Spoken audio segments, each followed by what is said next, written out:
Halo para pemirsa Suyanto.id, ketemu lagi.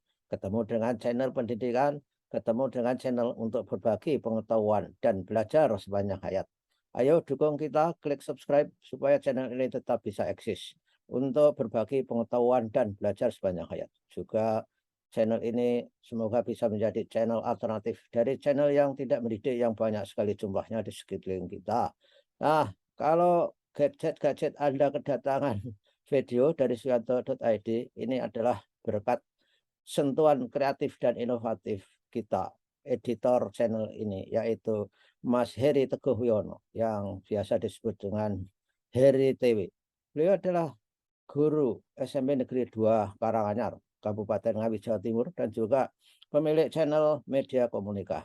Nah, kita sapa dulu narasumber kita, tapi sebelum kita sapa, perlu saya beritahu bahwa di episode 10 ini kita akan membicarakan bagaimana teknologi imersif bisa digunakan untuk pembelajaran psikomotor, keterampilan. Dan oleh karena itu, Assalamualaikum warahmatullahi wabarakatuh, Mas Bambang. Waalaikumsalam warahmatullahi wabarakatuh. Nah, Sehat, Prof. alhamdulillah sehat, Mas. Jadi Alhamdulillah sehat. ya kita harus berusaha selalu sehat. Karena sehat bukan hadiah. Yang penting sehat dan bermanfaat. Nah, gimana Mas? Ya, Teknologi imersif kita. Dulu tema payungnya adalah dari best practice to next practice. Next practice-nya itu antara lain adalah memanfaatkan immersive technology. Dan Ye, ini akan digunakan untuk membelajarkan psikomotor para mahasiswa, ye. siswa, dan sebagainya. Gimana Mas logiknya? Terima kasih, Prof. Selamat berjumpa kembali para pemirsa channel Prof. Yanto yang luar biasa ini. Berbahagia sekali kita bisa melanjutkan obrolan ya berkaitan dengan pemanfaatan next practice ya, hal-hal baru yang bisa kita manfaatkan di dalam banyak bidang kehidupan kita. Salah Oke. satunya adalah di dalam pembelajaran. Jadi ada cukup banyak ya karena disrupsi ini memungkinkan ya perangkat-perangkat baru, instrumen-instrumen baru itu bisa digunakan di dalam memperbaiki, menyempurnakan, melengkapi bidang-bidang di dalam kehidupan kita. Nah, para pemirsa, pagi hari ini kita akan sedikit sharing berkaitan dengan pemanfaatan teknologi imersif di dalam pembelajaran. Jadi kembali ke beberapa yang sudah kita sampaikan di depan, banyak pertanyaan biasanya berkaitan dengan proses pembelajaran, khususnya yang memanfaatkan teknologi pembelajaran jarak jauh. Bagaimana dengan aspek afektif dan psikomotor? Beberapa waktu yang lalu kita sudah bahas yang afektif dan hari ini kita akan coba lihat ya beberapa pemanfaatan teknologi imersif di dalam pembelajaran psikomotor. Ini memang cukup menarik ya karena Ya. banyak pertanyaan, banyak selalu Kesaksian, keinginan keraguan, tahu, keraguan, ya, betul keraguan. sekali Ya. itu kalimat kata yang pas ya, keraguan ya. Apakah itu bisa dilakukan? Nah, pada kesempatan kali ini saya mohon izin share screen dulu, Prof. Ya, silakan izin share screen dan saudara bahwa Pak Bambang ini adalah rektor Universitas Siber Muhammadiyah. Dan tentu saja Anda yang ingin masuk ke Universitas Siber Muhammadiyah, inilah platform-platform yang menarik dari Siber Muhammadiyah itu, Universitas Siber Muhammadiyah. Ya, jadi kita masih tadi ya kaitan dengan next practice dan ini ada satu video ya yang bisa kita lihat.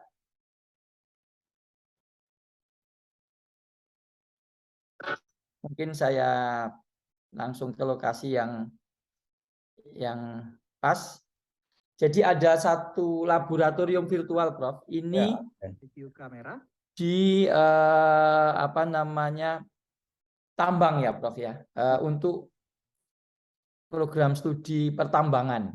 Mhm. Jadi di dalam video ini kita melihat sebuah simulator untuk laboratorium, bagaimana mahasiswa itu tanpa harus ke Freeport, tapi bisa melakukan aktivitas seperti halnya pekerja-pekerja tambang itu melakukan aktivitas, ya, misalnya menanam dinamit, ya, mengoperasikan peralatan dan seterusnya, yang kalau itu harus menggunakan alat-alat yang sesungguhnya itu biayanya Mahal. cukup besar. Nah, mungkin kita bisa nikmati terlebih dahulu. Ya, oke.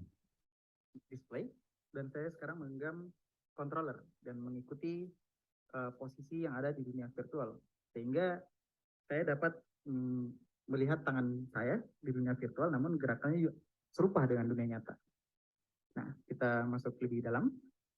Nah, di sini kita bisa lihat ya, bahwa walaupun saya berada di ruangan, saya dapat melakukan kegiatan peledakan tambang bawah tanah, bahkan di underground.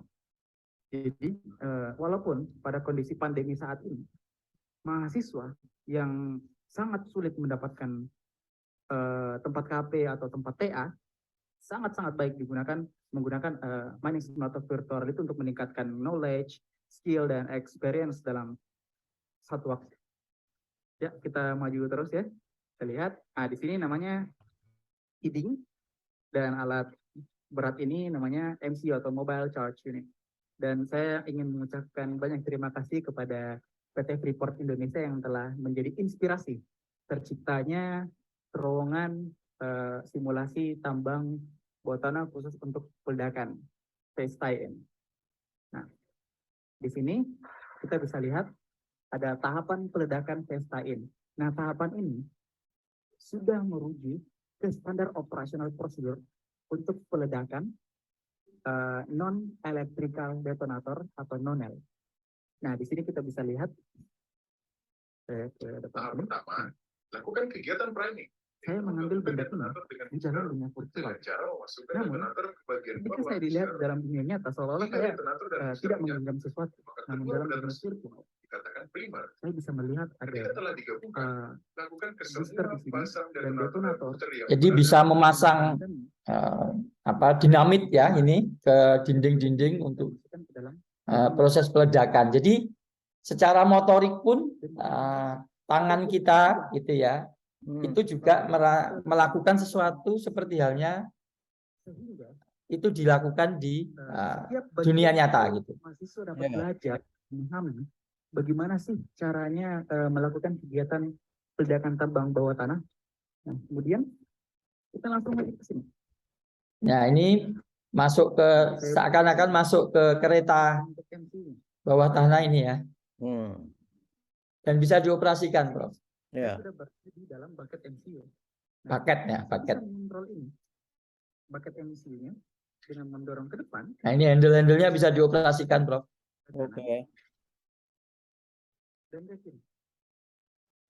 Nah, dari sini mahasiswa walaupun di dalam ruangan menggunakan mining simulator virtual reality mampu mengoperasikan MCU. Bahkan di saat kondisi pandemi COVID-19 sekarang. Kita lanjut. Pada saat launching saya kira Prof. Ya. Yanto juga sempat menggunakan headset dan pengoperasiannya sama Prof itu. Ya, oke. Dia jalan ke depan dan seterusnya itu. Nah, ini jadi perangkat-perangkat yang kalau itu harus beli bisa miliaran Prof ini. Oh. Dan tidak harus ke Freeport ya. Tidak harus ke Freeport. Ya, ya. Cukup di rumah saja. Di underground.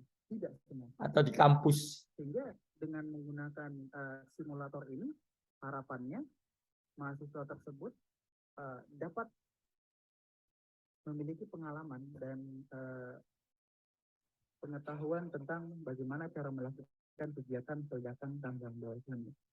Dan bukan hanya itu, saya tunjukkan satu lagi, yaitu pengeboran eksplorasi yang saya mention dengan harga 1,6 miliar tadi. Jadi modul laboratorium itu kita tunggu beberapa saat ya. Bisa kita kemudian create gitu.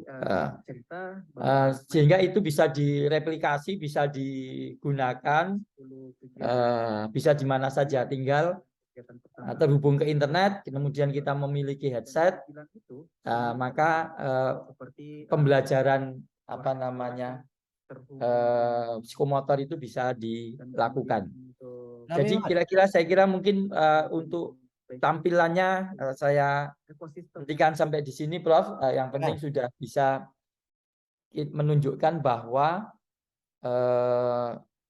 itu bisa dilakukan ya, pembelajaran psikomotor. Nah, kemarin pada saat saya diminta untuk menjadi narasumber di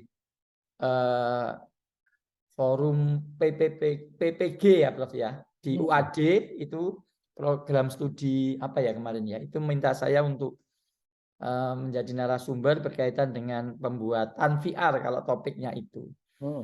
Kemudian ada pertanyaan, peran kita sebagai guru itu apa kemudian berkaitan dengan hal-hal ini. Saya kemudian sampaikan bahwa mungkin ini bisa menjadi catatan bahwa kalau membuat perangkat tadi seperti halnya aplikasi tadi dan yang lainnya kaitannya dengan VR, augmented dan mixed reality itu memang workflow-nya cukup panjang dan ini membutuhkan kompetensi yang saat ini juga tidak banyak yang memiliki kompetensi ini, Pak Prof. Jadi bagaimana misalnya kita ingin buat ruang virtual, maka kita perlu melakukan modeling dulu atau sculpting ya, 3D engine, kemudian melakukan prosedur texturing, kemudian menganimasi, mendesain lightingnya, rendering, kemudian procedural baking, VR engine develop, iterate animated, beta testing, dan final deployment. Panjang, dan itu butuh kompetensi. Dan seperti halnya aplikasi-aplikasi di handphone kita, itu memang tidak setiap orang ya itu bisa. Nah, guru kalau harus terbebani untuk membuat itu memang saya kira bukan memang ranahnya begitu. Bukan tugasnya. Bukan tugasnya. Nah, sebenarnya yang kemudian peran guru yang bisa dilakukan yaitu mengembangkan konsep pembelajaran yang diinginkan itu, Prof. Jadi konten pembelajarannya itu baru kemudian itu dikomunikasikan ke developer. Jadi itu peran guru yang utama ya. Jadi tidak hanya pengguna sebenarnya, kita tetapi juga bisa mendesain dalam tanda petik konten pembelajaran baik di aspek kognitif, afektif dan psikomotor ya, semacam RPS-nya itu ya, tetapi juga ini butuh kreativitas dan inovasi kaitannya dengan bagaimana bisa membayangkan nanti dibuat simulasi yang bisa mencukupi atau memenuhi capaian pembelajaran di aspek kognitif, afektif dan psikomotor. Khususnya untuk yang psikomotor ini memang butuh kreativitas. Nah, tetapi sebenarnya saat ini di dalam beberapa hal kita bisa memanfaatkan yang sudah ada. Kita bisa menjadi pengguna, Prof. Jadi di dunia metaverse ini sekarang itu banyak sekali platform, Prof. Ini ada Altspace, ada Mozilla Hub, ada Meeting VR. Yang masing-masing ini memang keperluannya kadang agak berbeda, ada samanya ya. Meeting VR ini ya memang untuk pertemuan ya. Kita tinggal pakai, Prof. Dan free. Jadi di situ sudah disediakan, misalnya yang Meeting VR ini sudah disediakan tempat ya untuk kita bertemu di situ untuk menyelenggarakan forum misalnya ya. Tapi itu memang sifatnya generik dan umum. Jadi semua orang bisa pakai begitu. Semua orang bisa menggunakan. Ada yang free, ada juga mungkin yang berbayar kalau kita pengen fasilitas yang lebih banyak lagi. Nah, misalnya ada Glue, ada spasial. Nah, kadang-kadang juga fasilitas ini menyediakan layanan ya platform ini menyediakan layanan, kita membangun sendiri Oke. ruang misalnya. Seperti misalnya Sibermu, Prof. Itu membangun di spasial. Jadi Prof dulu berkunjung itu kita menggunakan platform spasial yang di situ kita bisa mengembangkan sendiri ya, kampus, ruangan atau mungkin juga simulasi laboratorium dan seterusnya. Saat ini kita sedang kembangkan yang perpustakaan, Prof. Jadi perpustakaan dengan transaksi ada di situ. Mahasiswa harapannya bisa masuk, kemudian milih buku dan seterusnya. Jadi itu bisa dilakukan saat ini dengan relatif mudah, dan semakin lama insya Allah akan semakin mudah karena modelnya plugin gitu. Jadi tinggal kita ambil aset, misalnya mau bangun ruangan, tinggal ambil aset kursinya, tinggal ambil aset mejanya, tinggal ambil aset untuk membuat dindingnya seperti apa, plafonnya, lightingnya dan seterusnya. Jadi kalau peran guru saat ini saya kira memang yang penting yang pertama itu bagaimana guru atau dosen itu mau mengeksplor hal-hal seperti ini ya, sehingga ke depan itu akan selalu update terhadap perkembangannya, karena ini bisa menjadi sangat perkembangannya bisa menjadi sangat ekstrim begitu ya, sehingga laboratorium itu perangkat-perangkat yang ada di kampus, yang ada mungkin di sekolah bisa dengan virtual. Contoh sederhana sebenarnya ini Prof, perubahan dari hardware ke software itu kan sudah banyak sekali sekarang ini Prof. Misalnya AC Prof. Kalau kita tidak punya remote AC yang fisik, itu kan kita bisa manfaatkan handphone kita untuk bisa jadi remote AC. Iya. Nah, artinya remote fisik itu digantikan oleh aplikasi atau software yang ada di dalam handphone. Jadi handphone kita bisa berperan sebagai remote AC. Iya. Dan banyak hal lagi yang hardware, perangkat keras itu digantikan oleh software. Maka menjadi murah, Prof. Oke. Menjadi murah, menjadi sangat berbeda harganya. Itu banyak sekali, Prof. Misalnya juga alat ukur, Prof. Kalau dulu meteran gitu ya.